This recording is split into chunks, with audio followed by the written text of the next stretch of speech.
Here are the top 5 mistakes that can get you deported in 2025, and number 5 is going to blow your mind.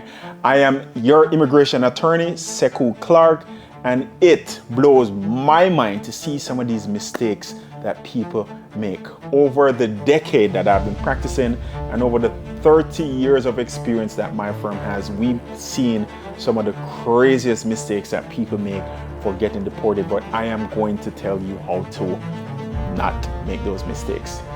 Number 1, saying you are a US citizen, right? It doesn't matter if you put it on a job application or you're applying for some type of benefits.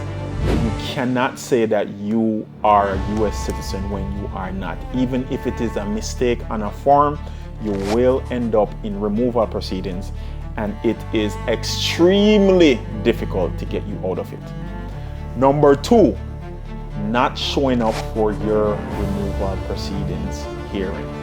Whether it's a master hearing or an individual hearing, if you got a notice to show up to immigration court and you do not show up, guess what? The judge is going to order you removed. Yes, you can have a motion to reopen based on absentia, but if you don't have the right reasons, guess what?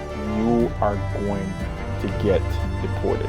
Number 3, accepting a plea deal without knowing the immigration consequences. Yes, that is a big mistake I see a lot of people make, where they had a criminal infraction. It could be something minor, and their criminal attorney says, hey, you're going to get no time at all, you're going to get probation, it's good. But you accept that plea, and it triggers immigration proceedings, and because of the classification of that charge or that conviction, it gets you deported when you could have easily consulted with an immigration attorney and changed the plea, right? Negotiate with the prosecutor, and you would not be in that situation. Number 4, being at the wrong place at the wrong time. You would be surprised the amount of clients that I have seen. They're good people, they're hardworking, no criminal history, but they're in the wrong place at the wrong time. They're with the wrong people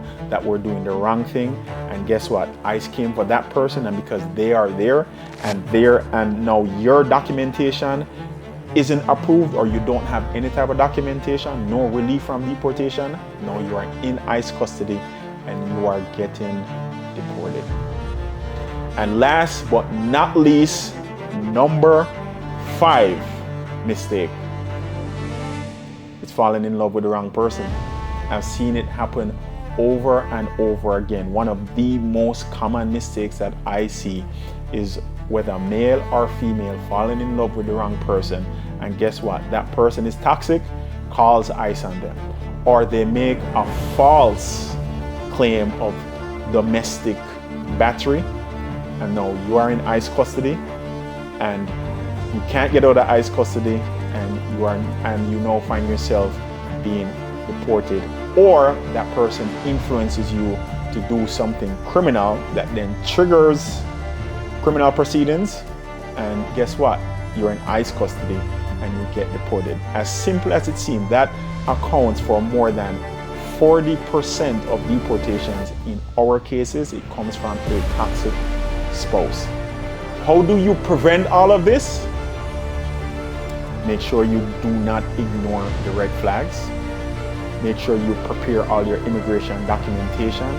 Make sure you get an immigration attorney. Make sure you don't sign anything or check off anything that you do not understand on any type of paperwork.